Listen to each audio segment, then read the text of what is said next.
Hello, welcome all. कैसे हैं आप लोग सब? आज 5 दिन के बाद वेदर कुछ खुला खुला सा हुआ है। बारिश नहीं हो रही है, हवा खूब चल रही है पर बारिश नहीं हो रही है। देखो कैसा होता है ना, जब बहुत ज़्यादा धूप और गर्मी होती है तो हमें लगता है कि यार थोड़ी सी हवा चले, थोड़ी सी बारिश हो। और जब यही होता है कि बारिश बहुत ज़्यादा होती है तो ऐसा लगता है कि बारिश थम जाए, थोड़ी सी हवा क्या बोलते हैं सो धूप आ जाए। तो हम लोग कितने चेंज होते रहते हैं ना। हम लोग कभी भी मतलब किसी भी चीज़ के ऊपर कंसिस्ट नहीं रहते कि हमें चलो ये मिल रहा है तो इसमें खुश रहो, ये मिल रहा है तो इसमें खुश रहो। हमें भी कुछ ना कुछ चलते ही रहता है। तो ऐसे ही होता है। और इसी से रिलेटेड एक बात कहना चाहूँगी कि जैसे अब जो भी चीज़ हमें मिलती है ना, लिमिटेड मिलती है। ये एक तरह से नेचर अपनी चीज़ को कैसे बैलेंस कर लेता है कि एक बार गर्मी आएगी, फिर बारिश आएगी, फिर विंटर, फिर सर्दी, फिर ऐसे मतलब पूरा किस तरह से अच्छा नेचर अपना एक साइकिल मेंटेन करता है। कितना प्लेजेंटली उसको मतलब हमें कुदरत, नेचर, यूनिवर्स हर चीज़ कितनी अच्छे से देते हैं। तो वैसे ही ना एक और चीज़ होती है जो हमारे शरीर में होती है। वो शरीर की चीज़ें जो होती हैं ना, उसमें भी चीज़ें चेंज होते रहती हैं, जिसे हम चक्रास और औरास कहते हैं। तो इसके बारे में मैं एक्चुअली बहुत डिटेल में वीडियो बनाना चाहती हूँ कि मैं आप लोगों को बताऊँ कि आप कैसे अपने ऑरा को, अपने चक्रास को बैलेंस कर सकते हैं। कैसे आप छोटी छोटी चीज़ें या डेली रूटीन में इन चीज़ों को अप्लाई करके अपने ऑरा को और अच्छा कर सकते हो। तो बहुत जल्दी उसके ऊपर भी वीडियो बनाऊँगी। तो एनीवेज़ अभी आज का तो वेदर बहुत प्लेजेंट हो गया है, बहुत अच्छा भी लग रहा है। तो यही कहूँगी कि जब भी आपको ऐसा वेदर चेंज और क्लाइमेट चेंज होता है तो आपको हेल्थ के ऊपर इशू आता है। वो हेल्थ के ऊपर इशू क्यों आता है? वो इसलिए आता है क्योंकि अगर आपकी इम्यूनिटी ख़राब है, आपका मेटाबॉलिज्म ख़राब है, तो जब भी हेल्थ नेचर में कोई ना कोई चेंजेस आते हैं तो वो आप पे रिफ्लेक्ट करती है। जैसे वायरल स्टार्ट हो जाता है, ये सारी चीज़ें। तो उसका रूट कॉज ये होता है कि आपका मेटाबॉलिज्म कितना स्ट्रांग है, आपकी इम्यूनिटी कितनी अच्छी है। हम हीलर्स उसको ऑरा भी कहते हैं कि आपका ऑरा कितना अच्छा है, कि आप ये चीज़ें आपकी कितनी अच्छे से बैलेंस्ड है, कितने अच्छे से आपका आप चीज़ों को मतलब उनके कंट्रोल कर पा रहे हैं, अपने आप को प्रोटेक्ट कर पा रहे हैं, आपको प्रिवेंट कर पा रहे हैं। तो यही होता है वेदर का चेंजेस। और जैसे अभी बारिश और ये मौसम चेंज हो रहा है, मतलब बारिश भी हो रही है, कुछ जगहों पे गर्मी भी होती है और हवा भी चल रही है। तो ये वेदर चेंजेस से ना आपको अपने डाइट के ऊपर थोड़ा ध्यान देना चाहिए। सबसे ज़्यादा अपनी डाइट पे, वेदर के हिसाब से अपने डाइट को चेंज करना चाहिए।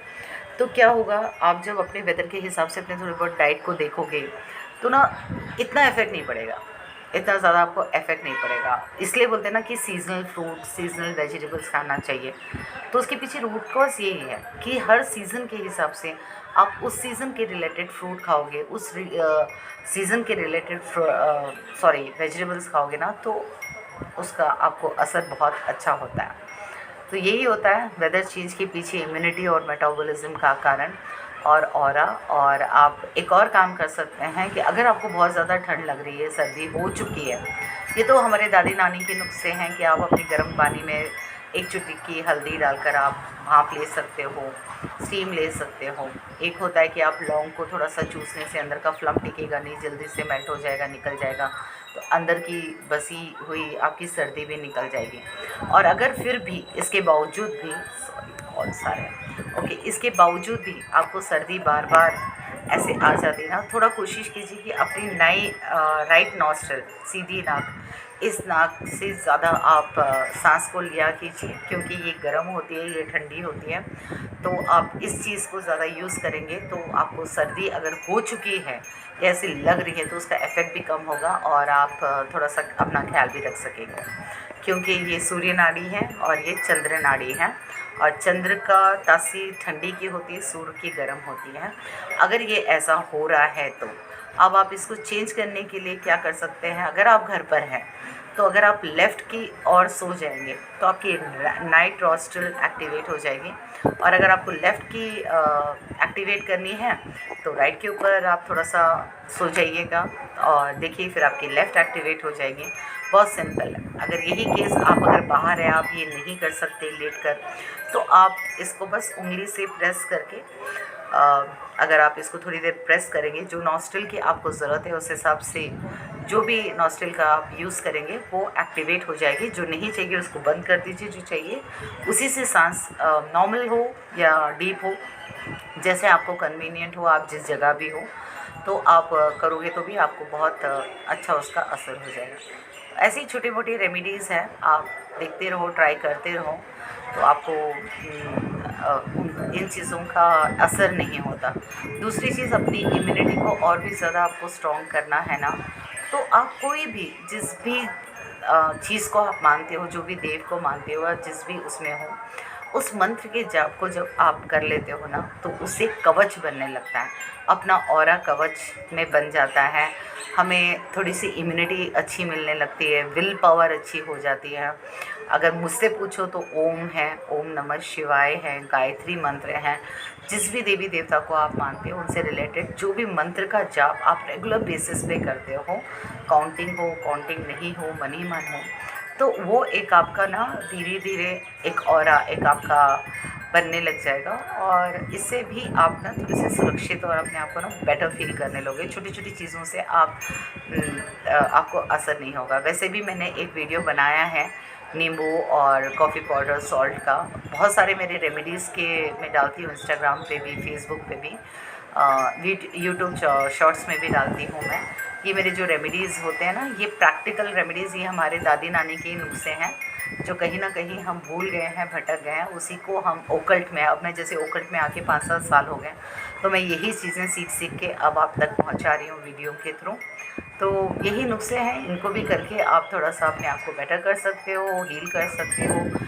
आप देखिएगा, डॉक्टर पूनम सर्च कीजिएगा इंस्टाग्राम पे या फेसबुक पे या शॉर्ट्स में, आपको मिल जाएगा। मैंने एक लेमन कॉफ़ी पाउडर इस तरह की रेमेडी बनाए हैं जो आपको नेगेटिविटी से, विलाई से बचाती है और आपके ऑरा को थोड़ा सा प्रोटेक्ट करती है। तो देखिए उसको भी, और अगर वो वीडियो देख रहे हो और उसे यूज़ कर रहे हो उस रेमेडी को, तो अपनी बताइएगा कैसा है आपका फीडबैक, या आप पहले भी कर चुके हो। बहुत से मेरे क्लाइंट्स हैं जो मैं इतने साल से प्रैक्टिस कर रही हूँ, तो ये मेरा फर्स्ट चीज़ रहता है जब वो मेरे पास हीलिंग के लिए आते हैं, और जब टैरो कार्ड के लिए भी आते हैं तो मैं उन्हें हमेशा ये रेमेडी तो मैं बहुत बार बताती हूँ, खुद भी करती हूँ। हाँ, लेकिन प्लीज़ फेस पे और बालों पे मत लगाइएगा।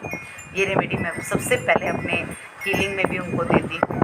और कोई कहता है कि हम बार बार जल्दी बीमार पड़ते हैं, हमें जल्दी नज़र लगती है, तो मैं ये रेमेडी उन्हें ज़रूर बताती हूँ। तो मेरा तो ये फ़िक्स है, मेरे टैरो में हो, हीलिंग में हो, काउंसलिंग में भी लोग आके बता देते हैं, तो भी मैं ये रेमेडी उन्हें ज़रूर देती हूँ। आप भी ट्राई कीजिए और अच्छा ही होगा।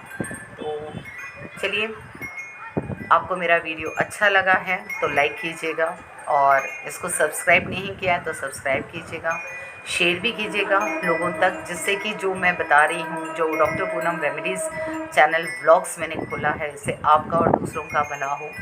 और आपका एक्सपीरियंस ज़रूर शेयर कीजिएगा, और कोई भी ऐसे टॉपिक है जिस पे आप चाहते हो कि मुझे वीडियो बनाना चाहिए, आपको गाइडेंस की ज़रूरत है, थोड़ी नॉलेज की ज़रूरत है, कुछ भी इस तरह का कोई टॉपिक आप चाहते हैं, तो प्लीज़ मुझे कमेंट करके ज़रूर बताइएगा, और मैं पूरी कोशिश करूँगी उससे रिलेटेड आपको वीडियो देने की। Till then, take care, may god guru angels bless you all, take care.